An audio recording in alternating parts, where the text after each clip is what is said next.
Welcome to episode number 1 of the J Bunny's Music Hub podcast. I'm your host, J Bunny. For those of you that may not be familiar with me, I'm a dude who loves music, and that's the idea behind this, is that I'm going to interview guys and maybe eventually not guys that are in bands that I like, and maybe eventually some that I don't like, that it would just be a good interview. I'm all about supporting music in any way that you can, going to shows, or as they say at the New York Renaissance Fair, support live music, buy a CD. That's right, I still buy CDs. I don't do any of this streaming or downloading stuff unless there's no other way to get the music, and I always do it legally. So this first episode, since this is my first time doing a show, I figured I'd reach out to people I know, friends and whatnot in the music business. So I interviewed Chris Babbitt from Taking Dawn and Devil's Run, and you'll hear that in just a bit. Going forward, I hope to get other friends on the show, and eventually not friends on the show, people that I'm fans of, and maybe not even musicians. Hopefully, eventually other people in the industry, producers, other people in radio, promoters, whatever. I just want to give a sort of look into the world of music. You know, as I like to say at the tail end of all of my posts, buy music or it's buy music. You gotta buy the stuff if you want it to survive. So without further ado, here's Chris Babbitt. All right, it's Jay Bunny here. I'm at Webster Hall at Chris Babbitt from Devil's Run, formerly Taking Dawn. How you doing today, Chris? I'm doing. It's rainy and there's no parking. And New York, like the best part of New York is just being here. Everything else is not the best part. I'm glad to see you guys finally out here, man. The last time that I saw you here with this band or some incarnation of this band was a long fucking time ago. I mean, it was the right. I see what you mean. But yeah, with Taking Dawn, it was. I think In This Moment was the last time we played here.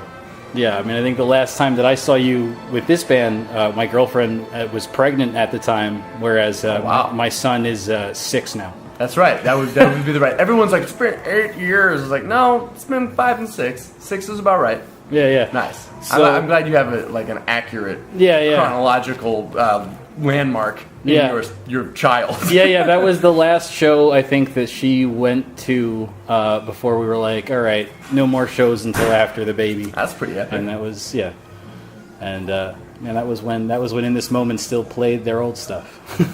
Well, I don't get that point. Yeah. I don't dislike them. I love that band. I'd like to hear Gun Show live. Once in a while. But back to you. You and I, as we were just saying, when I first met, when Taking Dawn was signed to Roadrunner, and I was on the street team. Tell me a bit about how you got to that point. How did you get on Roadrunner? And I don't know. I think the long and short of it was we just ended up with the right manager. We did our demos with Jason Sukoff, who had done Trivium and was doing a bunch of, he was doing everybody at the time because his shit was the baddest. And that, like word of mouth sort of proliferated through there. And Trivium themselves kind of knew about us, sort of, from some fan stuff and a little bit through Sukoff. Not really, but a little bit. They weren't completely oblivious. I was a big fan, so we had met before. And then it was like, oh, that's that guy's band? Like, oh, that's interesting. And then Justin flew out to see us and heard our demos and was into it. And Justin hooked us up with Roadrunner. Roadrunner ended up liking what we gave them after a couple, they put you through the developmental system. Yeah. And, it's just like NXT. It's like how many iterations. We got to the point where we found our 10 Ty Tillinger, you know what I mean? Like, not everybody starts off quite right. We got to, I don't know if that's a good one to use yet. Because we'll see. Yeah, if Ty goes over, if he doesn't, but I think he's got a good shot. Yeah. So when you were on Roadrunner, you guys put out the EP, and then you put out the album. It wasn't a real EP. It was just like a teaser preface, which was awesome of them to use the artwork and get it out. So what it was they weren't going to release the record. We had nothing to sell on Dragon Force, Saliva, and All That Remains. Those were like 4 months almost of touring in a row, and we had no merch to sell, like besides a shirt, no music to give to people. So that was good, because that would have hurt if we didn't have that. I was frustrated. I was like, just release the record. Like, no, we want it to chart. He's like, it's not going to chart. Do you have a fucking song on the radio? Do we have a single? No, it's not going to chart, bro. That's crazy. want it to chart. How are we going to chart? No one's going to fucking go home and remember it. It was frustrating. Yeah. But then they gave us that. It was like, oh, and I've got to give Roadrunner super kudos. I don't even think as far as I know, that wasn't even on our bill. Like, of all the recoupable shit, I think they just printed those EPs almost like samplers. Like, if they were going to be like radio samplers, but they weren't going with a radio budget. Because it doesn't cost them, trust me, having done it independently now, it don't cost them shit. Now that what we paid them for, we would have to buy our CDs from them and then sell them to not only have them recoup the recoupable costs, but then also pay them back for buying as the wholesaler. So we kind of paid twice on the CDs, and they cost fucking 80 cents to make. The whole fucking thing costs 80 cents to make.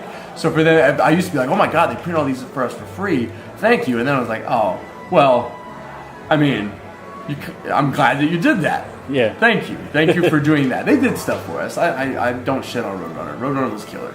Right, so you had that, and you had the album, and you guys also, through Roadrunner, you wound up on that God of War EP, which was fucking fantastic.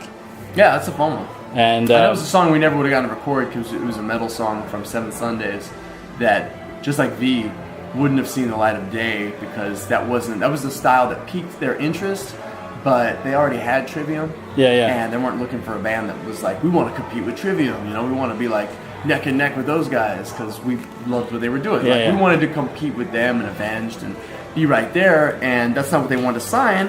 And I wrote some different demos, and they were into those. They were like, oh, well, this is different.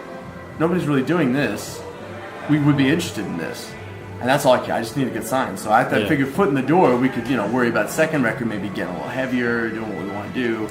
Not that I didn't want to, I love 80s shit. It's that you have to. You can't do that and, it all be a farce. Because I don't love active rock shit, and I can't just write that because it's just not my style at all. Well, you said second record. That's where I was sort of going. When you guys, before rebranding as Devil's Run, was there anything left over, anything written that was ready for a second record? Oh, well, I had done stuff written, stuff that didn't necessarily make it to even demo stages to give them for the second record. We did do demos, but that was during the Warner transition, and they were extending our option continuously because they were figuring out what they were going to do. And I think Dave Rath, who was still on house, because we lost our whole team. Yeah. I think he was still fighting to try to keep us, but I think he also ultimately knew that it wasn't going to happen unless they were hoping maybe we would deliver this incontrovertible smash hit that he could be like, nope, keep this band. So awesome that Dave even tried that. Super cool, and they were cool to us with the split. The name change had nothing to do with Warner Brothers or. You see, I was going to get there. I think at some point was it what sort of brought that on? Because I know that you sort of when Mike left. Mike left. That was I was going to say Mike left, and you and Andrew originally were Devil's Run, and you added some new members. But is Andrew still in the band? No, just the first EP. Okay, because I noticed. He's in Adelaide this way, but he's still listed as a band member on. That's just because I haven't updated them. Oh, okay. And it's also because I didn't have a permanent guy. I didn't want to put 3 guys' names up before I found a guy. Okay, that's fair enough. And I thought I had a guy, and we almost went on tour with him, and then it just didn't work out. And if you had asked me then, I would have told you this is my motherfucker. Okay. And it was like, oh, motherfucker. So yeah, I think the guy I have now, on the other hand, I couldn't be more happy with. So I'm looking to change the name. We put his name in the actual album art, so. Yeah, I saw you guys have a CD for sale down there that got some stuff on it I don't have yet, so I'm going to grab that later. That's the idea. It's supposed to be exclusively available through Kickstarter, but for you. All right. Well, that's great. But yeah, that was personal conflict that had some legal edge to it that we were trying to avoid, which didn't have any basis or any grounds to come to fruition, but would have been a big, super long headache and maybe 10 times more expensive than it ended up being. None of it was necessary, but that's just the way things happen. Well, what are you going to do? That sort of ties into some other. So, Roadrunner, you guys were dropped, or you just sort of parted ways? Yeah, no. We were dropped. They extended our option a couple times for the second record, and when we didn't give them a smash, obvious fucking, this is going to be a huge song single, there wasn't really any impetus for them to keep us on or develop us, because they dropped all the developing bands. All the baby bands all got dropped. Right, yeah, no, I know, because around all they kept were the heritage acts and acts that were selling, because they got conglomerated. They were assimilated, and they had to make sure they were producing. Obviously, their quotas to meet. Why are you going to keep a band that you're like? I think we had broken even on our recoupment. I think we were about a dead heat as far as because we did take a little tour support for the Airborne tour because touring in Europe is so expensive. Right. Kiss paid for itself, but Airborne, our guarantee wasn't enough to do shit. Right. Because you have to get hotels and you have to have a driver. Yeah. So that's just the way that goes, you know. So and then I guess also, so are you not in touch with like Mike and any of the previous members anymore? I mean, I see. Deuce and I are friends. I see that Mike is after whatever happened, and he started another project, and he was doing some Chippendale stuff. We don't keep in touch the way we used to. Not really, you know. That's just, you know, we were best friends for like 10 years, and sometimes, you know, that's just that close quarters for that long. Yeah, it happens. Sometimes that happens, you know. Turning pages, real fucking professional. He's turning pages on the record. So now getting into, you mentioned NXT. You know, I know from talking to you, and I see you got a Chris Hero pin on your jacket there. 2 of them. This is a wrestling podcast, Ring Crew. Oh, nice. I'm not familiar with that one. I got it from PWG. I was talking to those dudes for a little bit. Oh, that's cool, man. Yeah, believe me. It's the only thing in the world that makes me as happy as this is PWG. I try to go every month. It's so hard to get tickets, but the community down there for the last few years that I've been going, it's like, it takes me back to high school going to shows. It's that same sort of wonder, because music can't do that for me anymore.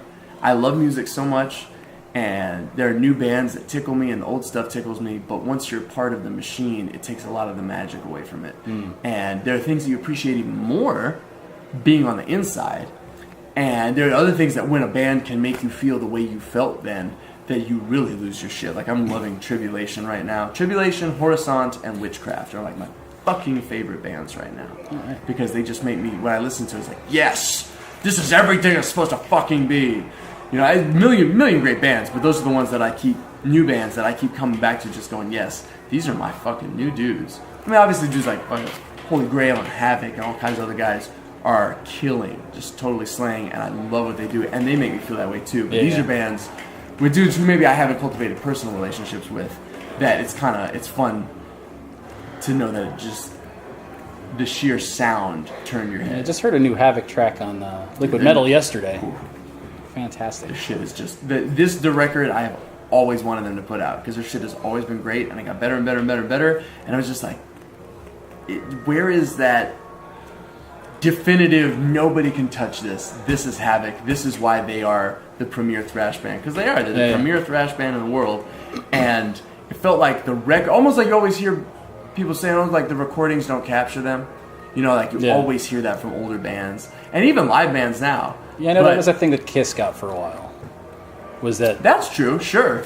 But I just felt like maybe because Dave's attention was so splintered, it was so fractured, having to do he wore so many hats in the band, that he, as of course he's putting out the best music that he's writing, and it's badass, but now that he's unencumbered by all that shit, because some people can take some of that weight so that he can focus on writing clearly one of what will be easily one of the baddest records of the year, you know what I mean? And their best record yet, and who knows what's next, you know? I'm just stoked because they have all the members right, the bassist is insane, Reese is like Dime meets Marty meets, fuck, I had the third one the other day, we were listening to it, and I was like, this is Beans Loomis. He's Dime, Marty, and Loomis just wrapped into this neat little package.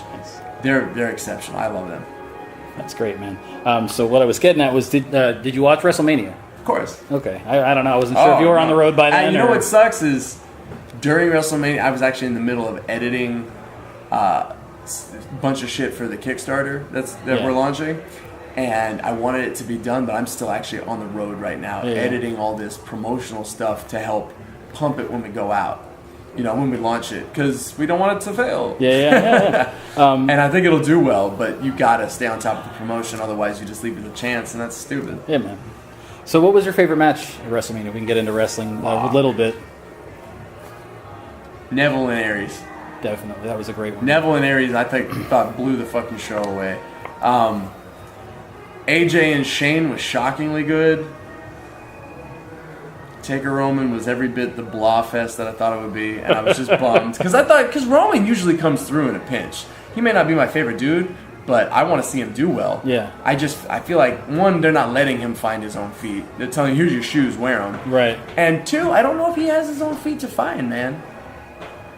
I don't know if he has his own gait and step to walk in. You know, he's walking in so many other people's shoes, and he's got a lot of responsibilities on his shoulders that they're just saying, here it is.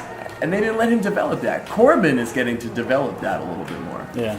And some other guys, too. Like, Bray already had it, and they just never gave him the fucking stick to run with, man. Yeah, I read an article. What the fuck did they give him the belt for just to take it off of Randy? Because Randy was pissed that he's not keeping up with Cena and Trips? What the fuck? Fucking Randy Orton with his little sperm entrance at WrestleMania. You notice that snake? Yeah, they should have made that longer. That looked weird. Like, the head, it should have just continued to extend. I always joke with the guys on the Club Kayfabe podcast, the wrestling podcast that I'm on occasionally, that Roman Reigns, we have this running joke that when Roman Reigns does the ooh-ah, that he's blowing a load, so that Roman Reigns should have had the sperm entrance. Yeah, I don't know about that ooh-ah. He does it too many times. You can't do that a bunch of times. Like, that doesn't work. Fucking, but what was the other matches on WrestleMania? There was the women's, Ambrose had a good matches. match. Ambrose had a very solid match. The women's match was fantastic. I don't think it was quite as good as last year's, which was the match of the night easily. And last year's Triple Threat was the match of the night. This one was super, super, super close, but it was almost like the same match, except for the beginning, the dynamic of the four-way, where Nia cleaned house like she should. Yeah. And I haven't caught anything since, so no spoilers. No, I haven't been. I've been on the road. As I mentioned to you outside, I kind of stopped watching when they re-announced the brand split, but I do still watch the Big Four pay-per-views and some of the NXT You're crazy, dude. takeovers. SmackDown is the best ever. Well, I'll have to check that out. Now, do you think that the Undertaker's really done? I mean, he'll be around as long as he can be. He's like Hogan. How many times has Hogan been done? Boy, Hogan's back. You know what I mean? In WWE or all over. Well, okay. Well, I Hogan know that they retired kind of from WCW, came back. Retired from WWE, came back. Retired from TNA, came back. See, when you said back, as WWE sort of cut ties with him after that sex tape he'll be thing. back. They're slowly bringing him back already. They put him back on the website. Some of the merch started to come back. They can't just jump back in with the stupid shit he said. Fair enough. I completely agree. But everybody, I mean, I think you got to do worse shit to be banned for life for that. You know, how many people from his generation have the same exact shit? They just didn't get. I mean, and shit. Even still, even speaking of worse shit, I mean, they finally started even putting like the Benoit stuff on the network, and look what he fucking did. No, Benoit's been on the network the whole time. No, you mean acknowledging? But I'm saying acknowledging, like, even though they don't put the little bookmark there, they used to cut his shit out of everything, and his title histories on their site, like Benoit just didn't exist to them. And then when the network started, that's a much more delicate situation than Hulk Hogan's stupid shit. Stupid old man, a fucking ingrained, inherent, leftover, dumbass racism that's not even like full-blown racism. It's just the way idiots talk sometimes. You know? Doesn't mean it is acceptable, but he wasn't trying to go out fucking publicly and go nuts like some it was, you know what I mean? Pillow talk. Yeah, he was an idiot. What do you want? But so if you could have a wrestler use one of your songs as an entrance theme, like one of the songs you guys already have, either Devil's Run, Taking pick a song that we already have. Yeah, pick one of your songs. Probably the new one, Free. That one's a super cool like wrestling intro kind of song. That's cool, man. I'll have to check it pumps up and it kicks in, and then by the time it's like I don't know. There's a bunch of shit, but that's one of them. And then tying into that, if you could write a new song that would be a theme for someone, who would you want it to be? Like, who would you write a theme for? I'd love to write a song for Chris Hero, but I feel like he'd want something a little more hip hop. And as much as I could do that, I would still want to write something that's more my speed. I mean, Tommy N's a little too heavy too. Like, I don't think I'd write something he'd be like, yeah, that's my shit. Maybe for Roddy Strong, Roddy might like something we'd write. I don't know, dude. I got so many guys. I got so many cats. I'd love to write a song for Speedball. Mike Bailey. Okay. I think he'd be digging our shit, and you could have a little 80s vibe because he's got that Karate Kid thing going. Okay. You know what I mean? But it could be heavy. I think Speedball would be into it. That'd be cool, man. He's the man. He got caught without a visa or something, so he's gone for still another 3.5 years. Wow, he got a 5-year ban. Ooh. And he was just picking, like, he was probably going to be PWG champ. If not, he was going to be the Bola winner. You know, I'd love to write a song for Zack Sabre Jr., but I know that motherfucker don't want my music. Dude, so many great cats. There's so many. And then just last on the wrestling front, you had once told me that you guys actually did write a song for WWE. But then, well, we didn't write it. Well, you Jim didn't write Johnston it, but you guys were going to perform it. We got tapped to record it, so we recorded it, and we got tapped to record it while I was on vacation.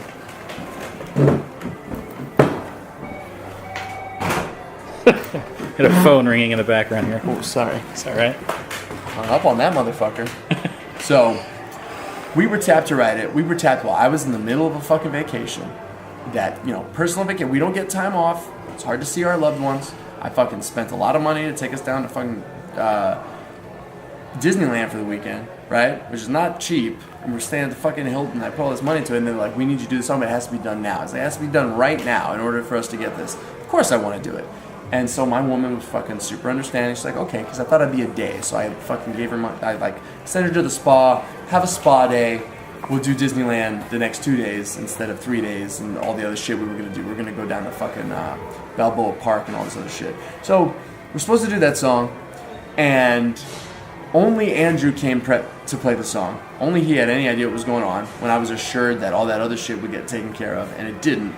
And so I lose 2 days of my trip to make this song happen. And at the end of it, because we're given very strict guidelines that we cannot change that much. We can add little things, but we have to change. We can't change the lyrics, can't change the structure. Have to keep the melodies for the most part on what he's doing. And it was just hard because honestly, it sounded like a leftover ass song from 1988. It did not sound like a new recording. It did not sound like some shit he wrote post Randy Orton era. It sounds like some shit he wrote after he wrote Ultimate Warrior, and threw it away because nobody wants this twangy bluesy shit. And then pulled it out for Evan Bourne. I don't know. That might not be true. But that's how it felt. And the motherfucker we finished recording it. Our producer sent Logan Mader. He sends it to the guy, Jim Johnston. And Johnston I don't understand what happened. I was in the studio with my woman. We're watching the phone conversation, and we're watching Logan, who's the most chill dude on the planet. His whole demeanor change, and he gets up and he walks outside. And he walks in circles for like 25 minutes talking to this guy, and comes back in, and I've never seen somebody so frustrated. And I couldn't to get under Logan's skin is insane, because he just whatever, blows shit off. Why is he gonna worry about it? He was so upset. Whatever the guy wanted that we had not quite achieved, and he was like, I'm trying to explain him. We're doing exactly what he's saying. If he'd like something different, he needs to explain to us what he wants different so we can change it. But he would keep saying, that's exactly what we're doing. So we lost the song, and I was super bummed because I'm an insane fucking Matt Sydal fan, and I would have been really angry about it, except that my friends in Mutiny Within got it, and Chris and the boys are fucking awesome. So I was really just more envious. I was like, well, they got to do it, and then Evan got dropped, which was horseshit. Now, did that come through Roadrunner? Because it went from you guys to Mutiny Within. It must have been something that Roadrunner got tapped for, because it would be weird. But we had been, as far as I knew, they had requested us specifically for the sound that they heard from us, which is why it was weird. Maybe we didn't get it enough to sound like what our record sounded like, because it was a little heavier. Right. But it's a different recording. What do you want, man? And if that was the case, he should have said that. And maybe that's what he meant, that he couldn't elucidate. And the producer was like, it's like talking to a child, and he's not with them anymore. So that makes sense. Yeah. So thanks a lot, Jim. You ruined my fucking vacation. I'm sure you're a fucking millionaire. You worked with them long enough, and you couldn't even explain to me what you wanted. So we didn't get to use the song either, Mr. Johnston.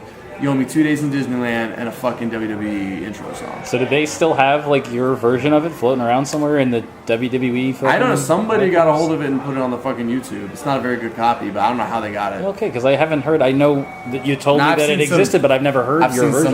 You can look up the Taking Dawn version, or even if it's just alternate version. There's a ton of them up. I have no idea how I got it. Which was cool because I don't even have a copy of it. So I got to listen to it the other day. I was like, oh, you had a good solo. I was pumped on the solo. I might still use that solo over a similar chord arrangement. Well, there you go. So the last time that you and I saw each other, you were up in Poughkeepsie playing guitar with Gemini Syndrome. Yeah. Now, was that... Now, obviously, you're not still with Gemini Syndrome. Nope. Was that always supposed to be a temporary gig, or... I have no idea. I think so. Let's say yes. I saw Aaron since then. I asked him about it, and what he said to me was Chris was a great guy. I don't think he was the guy. Sure, that sounds right. So. I don't think that I meshed with their style very well. I think that they're all wonderful guys. Yeah, it's they're a great band. It's a great musicians, band. You know, I totally get that, and you've seen my show. Like, it's hard for me not to do that. That's why I'm up there. When I was trying to tone it down, it was the only time I've ever not enjoyed being on stage. And I was just trying so hard to tone it down so it would be what they wanted, because I wanted to give them what they wanted. That's why I went out. I wasn't out there. I really was not out there for me. It's in you, man. Now, how did you get that gig in the first? Like, how did that gig come? My drummer about? Tim, my former drummer Tim, who went on to From Ashes to New, managed by Rob McDermott. Rob McDermott at the time managed Gemini. Gemini was short a guitarist. They needed a guy. I had a van and a trailer. They needed a van and a trailer for part of the tour, for like the front and the back end of the tour. And they needed a guy who could play the stuff, because I think they really didn't want to miss out on that Avatar tour, especially when they were courting their label at the time. And because they signed a Century, right? Another Century division. Yeah, and they were courting all that, and I think that was just they needed to have an ensemble to present.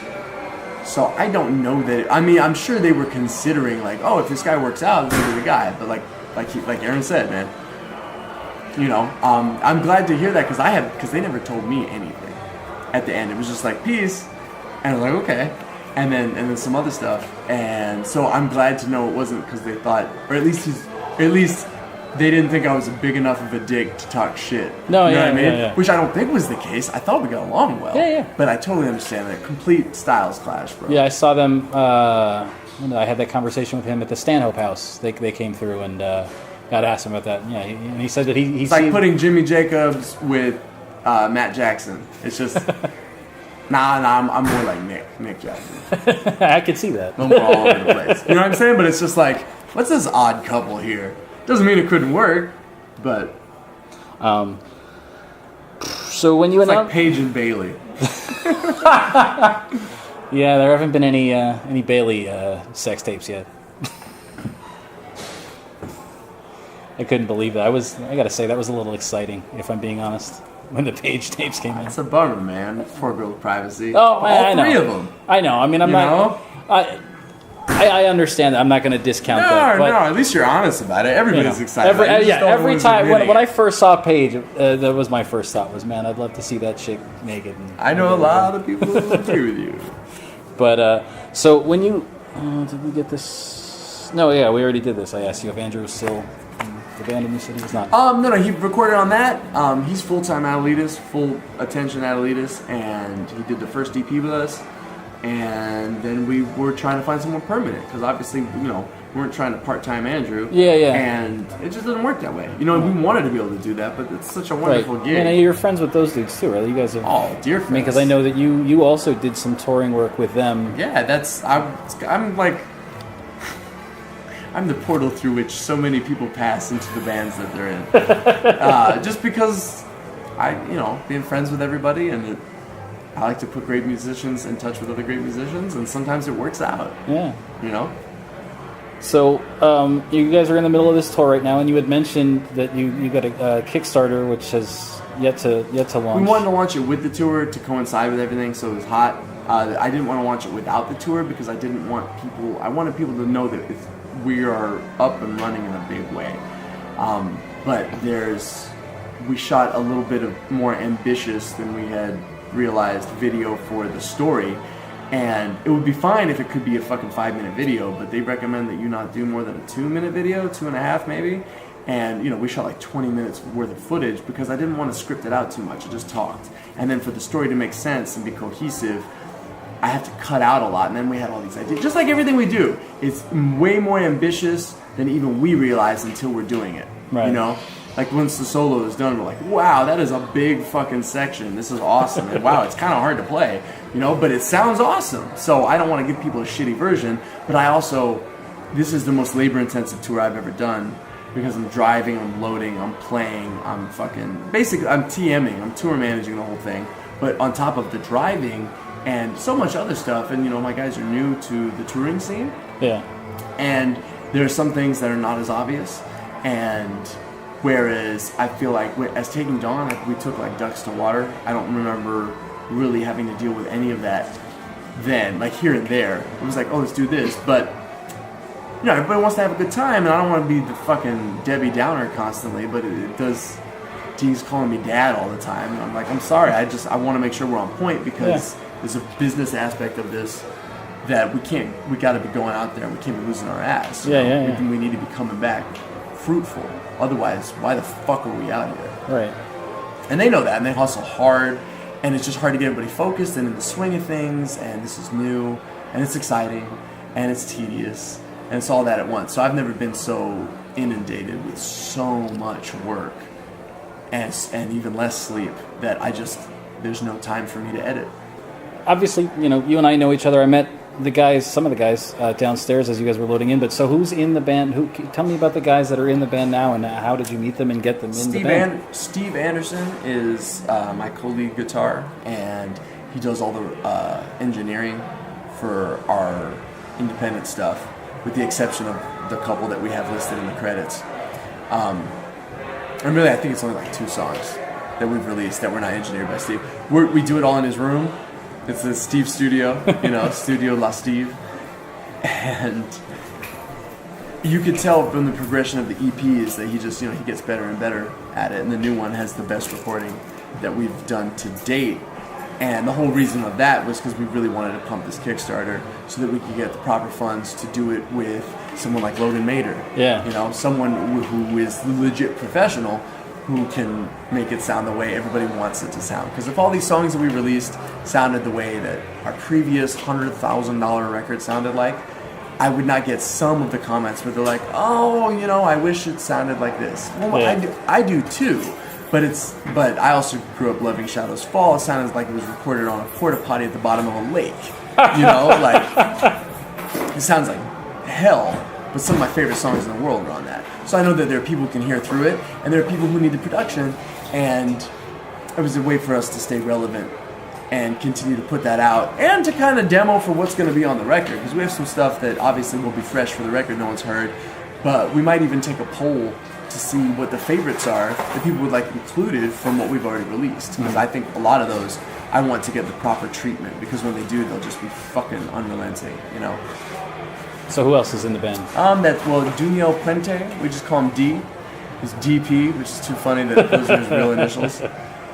He's the little stud muffin, badass drummer. He actually was someone I almost tapped for Taking Dawn when Deuce left, but he was 18 and it was just like, he was just a little too green. And we got Carlo, and Carlo was fantastic, But D was right there actually at the same time talking to. And we kept in touch the whole time, and ended up finally getting to do a project together. Getty we got right before this tour, because the guy we didn't have a guy, got a guy, couldn't do it, got another guy, totally flaked. And I was like, fuck, we're gonna have to play the tracks on this fucking tour. We're gonna have to have bass tracks or no bass. That's gonna be weird. Because the harmony solos to nothing make no sense. Yeah. You need that guide. And this dude was badass lead guitarist I knew from his band, where he's the lead singer. And I just knew he was super dedicated, and he was always looking for people who were as dedicated as he is. And I lucked out and was like, bro, you should just come out and do it. And he did it. And now we're synced up so well that I think we got the group. I think we have the unit where I can forge ahead full steam instead of kind of being like, okay, we're not ready, because I wouldn't show this to a label, you know what I mean? Yeah. Not that we're necessarily trying to go that route, but if I don't that was my next question. If I don't have that group to feel that confident with, then how can I move forward in any direction? Yeah. And it costs a lot of money to do this shit. Yeah, I mean, that's not free. That's People Kickstarter. Music may be free now, but making it sure as shit isn't. Touring it, not even close. And we gotta live. Yeah. So what do you think about the people that? I mean, obviously, sort of the way that the industry used to be. It's not that, like you said, music is free now. What do you think about the people that say, oh, well, the money is in touring? Is that true? Yeah, I don't know what the fuck they're talking about. The only money that's left is in touring. But they don't know what the fuck they're talking about, unless they're making pop music. Right. Yes there is, but for all the indie bands that I know who do it, like, it's still skin on my teeth kind of shit, Yeah. And it's just true. I have friends in bands you would think were doing fucking phenomenally.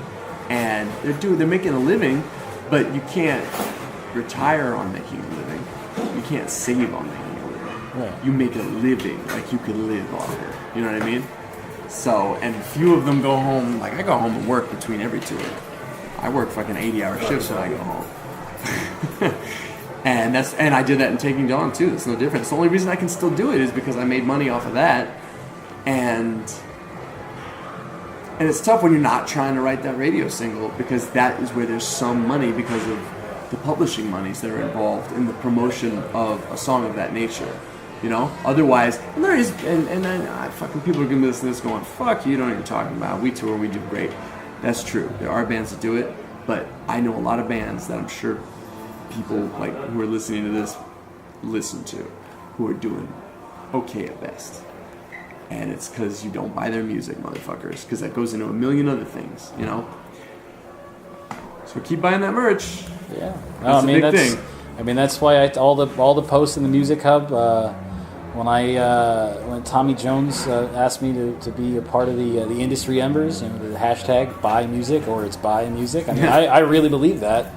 And it's hard to get other people to buy into that, you know. Sure. They think that even I was having a conversation with a friend the other day about Spotify, and he said, "Well, what do you think about the unlimited subscription to Spotify?" I said, "Well, I mean, I don't use Spotify. I buy CDs, but you know, I've heard that they be the last one. I mean, I've heard that they pay people like shit. I mean, I believe that at one point Taylor Swift was saying boycott Spotify. They don't pay us. Sure.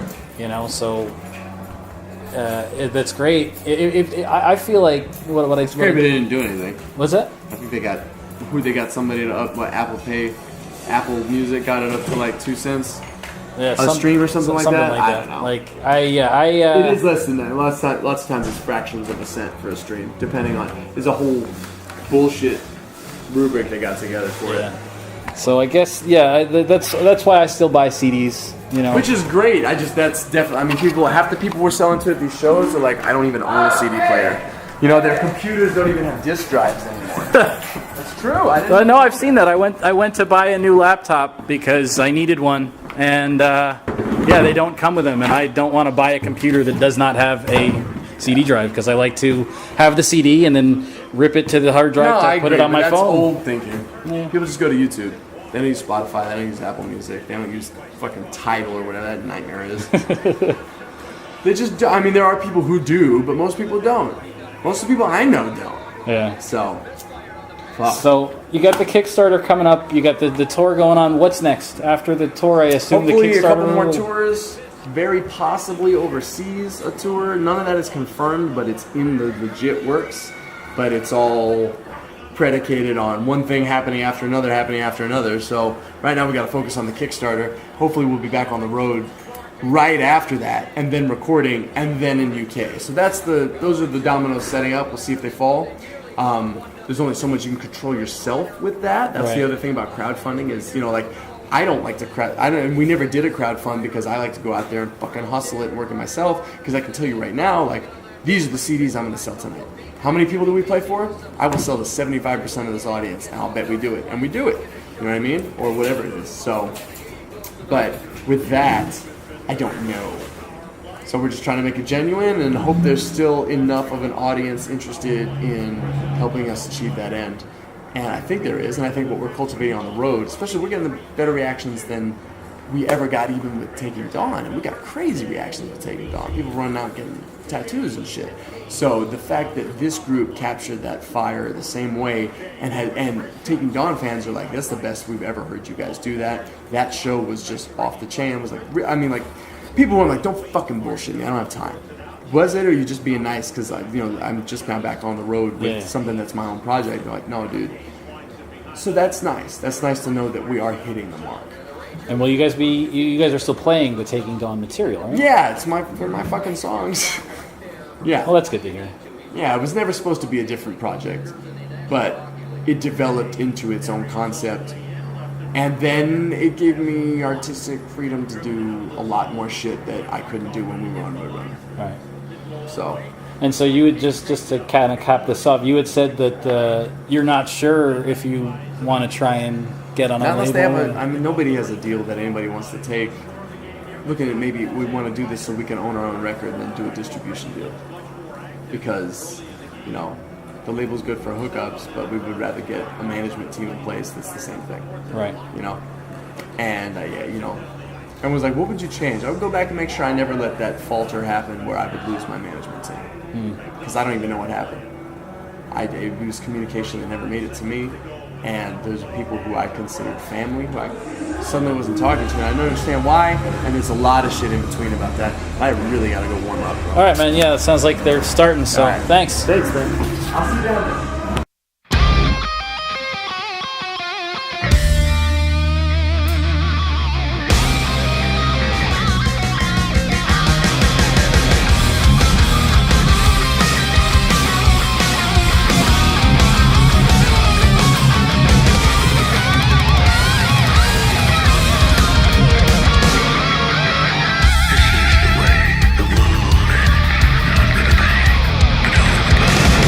Listen!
That was Devil's Run with the song Free, the opening track off their new EP, Made Me Do It. I want to thank Chris for being on the show. I didn't quite get to do that during the interview because he had to go. The opening band was starting, and he had to go get warmed up for his set. But it was great to see Chris in town. We had a great fucking time after the show, just hanging out, fucking bouncing around New York City. Went to Barcade for the first time, and just there's a lot of wandering around in the city. I don't get to do much. I tend to just go there for a show and then leave. It's nice to spend some time outside of a venue in New York City. So I don't know when the next episode is going to air, and I want to apologize to anybody that noticed the all the background noise on this one. Chris and I did the interview inside Webster Hall. We kind of went upstairs where there was no one around, but we got some. You could hear the music coming from downstairs, and phone ringing at one point, which I made mention of, and then we left that room, and you got a TV in the background. Hopefully, future shows have less background noise, but you work with what you got. So thanks again for listening to the show. I hope you enjoyed it. You can go and leave any comments you want on the J Bunny Music Hub Facebook page. That's at J Bunny's Music Hub. And I'll have a Twitter soon. I don't have one yet for the Music Hub. I only have my personal Twitter, which is at spiked_Ryu. But there'll be a J Bunny Music Hub Twitter soon. There is a J Bunny Music Hub channel on YouTube, which I'm going to use to create playlists of all the weekly features and daily features that I post in the Music Hub, as well as these episodes. And I also have an on-air interview that, not an interview, I don't know. I was on air with Jose Mangan on Sirius XM Liquid Metal a couple years ago. I've never posted that because I'm not sure that I have the permission to do so, but if I ever get that or whatever, that'll be on that YouTube channel as well. And if anybody has any suggestions for bands they want me to feature on my hashtag Daily Discovery or hashtag Undercover or hashtag What's New, feel free to leave those suggestions on the page, or you can email me at jbunnymusichub@gmail.com. And if you have any suggestions for interviews, you can suggest all you want, but I'm not going to get like fucking Bruce Dickinson or anything as awesome as that would be.